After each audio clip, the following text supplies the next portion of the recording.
ഇത് ആമയഞ്ചൻ തോട്. എനിക്ക് പിന്നിൽ കാണുന്ന ഈ ജലസ്രോതസ് ദിവസേന വഹിക്കുന്നത് പ്ലാസ്റ്റിക് മാലിന്യങ്ങൾ മാത്രമല്ല, ഈ നഗരം ദിവസേന പുറന്തള്ളുന്ന ടൺ കണക്കിന് വരുന്ന കക്കൂസ് മാലിന്യങ്ങൾ കൂടിയാണ്. ശുചീകരണ തൊഴിലാളി ജോയിയുടെ മരണത്തിന് പിന്നാലെ തോട്ടിലേക്ക് മാലിന്യം തള്ളുന്നവർക്കെതിരെ നഗരസഭ കർശന നടപടിയെടുക്കുമെന്ന് പ്രഖ്യാപിച്ചതിന് എന്ത് ഫലമുണ്ടായി? ഇങ്ങനെയൊരു അന്വേഷണത്തിന്റെ ഭാഗമായി ഞങ്ങൾ എത്തിച്ചേർന്നത് ആമയിഴഞ്ചാൻ തോട്ടിന് സമീപത്തുള്ള മുറിഞ്ഞപാലത്തെ വാട്ടർ അതോറിറ്റിയുടെ സീവേജ് പമ്പ് ഹൗസിലേക്കാണ്. നഗരത്തിലെ ശുചിമുറി മാലിന്യം വീടുകളിൽ നിന്ന് നേരെ ഒഴുകിയെത്തുന്ന ഇടങ്ങളിലൊന്നാണിത്. ഇവിടെ നിന്നാണ് മാലിന്യം പമ്പ് ചെയ്ത് മുട്ടത്തറ സീവേജ് ട്രീറ്റ്മെന്റ് പ്ലാന്റിലേക്ക് വിടുന്നത്. സീവേജ് പൈപ്പ് ലൈനിലേക്ക് നഗരവാസികൾ മഴവെള്ളം കൂടി ഒഴുക്കാൻ തുടങ്ങിയതോടെ പമ്പ് ഹൗസുകളിലേക്ക് മഴവെള്ളം ഇരച്ചെത്തും. പിന്നെയെല്ലാം ദാ ഇങ്ങനെ.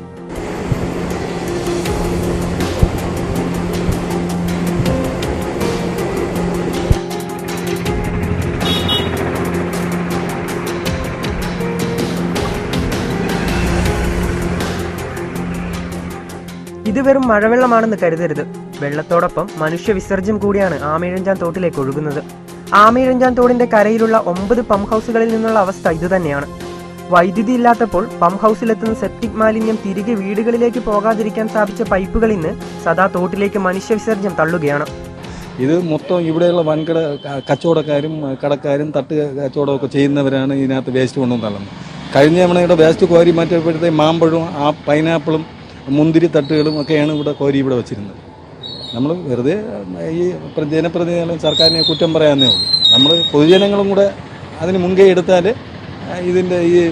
ഇതിൻ്റെ ഈ മാലിന്യ പ്രശ്നം നീക്കം ചെയ്യാൻ പറ്റുള്ളൂ. പൊതുജനങ്ങളാണ് കൂടുതലും ഇതിന് ചെയ്യുന്നത്. പെർമനൻ്റ് ആയിട്ട് ഒരു ശുദ്ധീകരണ പ്രക്രിയ ഉണ്ടാവണം. എല്ലാവരും സ്വയം നന്നാകുക. കുറ്റം പറച്ചിലും വേണം, നമ്മൾ പ്രതികരിക്കാൻ വേണമല്ലോ. തെറ്റ് കണ്ടാൽ പ്രതികരിക്കണമല്ലോ. അതിനോടൊപ്പം തന്നെ ഇങ്ങനെ നമ്മൾ സ്വയം ബോധവൽക്കരിക്കുക. പിന്നെ ജനങ്ങൾ കൊണ്ട് രാത്രി വലിച്ചടച്ചിട്ട് പോണത് വേറെ എവിടെ നിന്നുള്ളത്? പിന്നെ കുറേ റെയിൽവേ എവിടെ നിന്നും വരും. ഇവിടെ ഇടാക്കൂല. അത്രയും ക്യാമറ ഉണ്ട്. ഈ കടകളെല്ലാം ക്യാമറയാണ്. ഇവിടെ ഇടാക്കൂല. ജനങ്ങൾ ചെയ്ത് ചിലവാണ്. വേറെ ആരുടെ ഇത് ഉദ്യോഗസ്ഥന്മാരൊന്നും പറഞ്ഞിട്ട് കാര്യമില്ല. അവർക്ക് അവർ ആദ്യം ഉറക്കമിരിക്കുക കൂടെ. പിന്നെ മനസ്സിലാക്കണ്ടേ? ജനങ്ങൾ മനസ്സിലാക്കണം. ജനങ്ങൾ ചെയ്യുന്ന ചിലവാണത്, വേറെ ഒന്നുമല്ല. തിരുവനന്തപുരം നഗരത്തിൽ പ്ലാമൂട്, മുറിഞ്ഞപാലം, കണ്ണമൂല, പാറ്റൂർ, കല്ലടിമുഖം, കുര്യാത്തി, ഈഞ്ചയ്ക്കൽ, ആറന്നൂർ, തളിയിൽ, മുടവൻമുകൾ എന്നിവിടങ്ങളിലാണ് സീവേജ് പമ്പ് ഹൗസുകൾ പ്രവർത്തിക്കുന്നത്. എല്ലാം ജലാശയങ്ങളുടെ കരയിൽ തന്നെ. പമ്പ് ഹൗസുകളിൽ നിന്നും മുട്ടത്തറയിലെ പ്ലാന്റിലേക്ക് ഒരു ദിവസം പമ്പ് ചെയ്യുന്നത് 5.5 കോടി ലിറ്റർ സെപ്റ്റിക് മാലിന്യമാണ്. എന്നാൽ മഴ പെയ്യുന്നതോടെ ഇത് 10.5 കോടി ലിറ്ററായി വർദ്ധിക്കുന്നുവെന്ന് വാട്ടർ അതോറിറ്റി ഉദ്യോഗസ്ഥർ തന്നെ വെളിപ്പെടുത്തുന്നു. ഈ മഴ സമയമാകുമ്പോൾ കുഴപ്പമെന്ന് പറഞ്ഞാൽ ഈ ഊറ്റുവെള്ളത്തിനകത്ത് പലരും കയറുന്നുണ്ട്. ചില സമയങ്ങളിൽ പല വീടുകളിൽ നിന്ന് ഈ മഴവെള്ളം നമ്മുടെ ഡ്രെയിനിലോട്ട് കടത്തി വിടുന്ന ശീലം നമ്മുടെ കോർപ്പറേഷന്റെ ഒരുപാട് സ്ഥലങ്ങളിലുണ്ട്. നമ്മുടെ ഒരു കൺട്രോളിന്റെ വെളിയിലാണ്. നമ്മുടെ പമ്പിംഗ് കപ്പാസിറ്റിയെക്കാളും കൂടുതൽ വെള്ളം വരുമ്പോൾ എന്താ സംഭവിക്കുക? ഇത് ആൾക്കാരുടെ വീട്ടിലോട്ട് കയറും.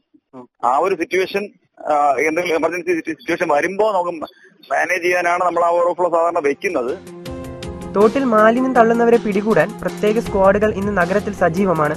എന്നാൽ പതിറ്റാണ്ടുകളായി നഗരത്തിലെ ജലാശയങ്ങളെ ഇഞ്ചിഞ്ചായി കൊല്ലുന്ന ഈ പ്രാകൃത രീതി മാലിന്യ നിർമ്മാർജ്ജനത്തിന്റെ എല്ലാ സംവിധാനങ്ങളെയും പരസ്യമായി വെല്ലുവിളിച്ച് സജീവമായി തുടരുകയാണ്. ആമയിഴഞ്ചാൻ തോടിന്റെ തകരപ്പറമ്പിന് സമീപമുള്ള ഈ ഭാഗത്തു നിന്നുമാണ് ജോയിയുടെ മൃതദേഹം കണ്ടെടുക്കുന്നത്. ഇതിൽ ആര് മാലിന്യമെറിഞ്ഞു എന്ന കാര്യത്തിൽ തമ്മിൽ ചെളിവാരി എറിയുകയാണ്. ഒരു സമൂഹം ഒന്നാകെ ഒരുമിച്ച് കുറ്റക്കാരാണെന്നാണ് മനസ്സിലാകുന്നത്. നിതിനോടൊപ്പം ജി നന്ദൻ, ETV ഭാരത്, തിരുവനന്തപുരം.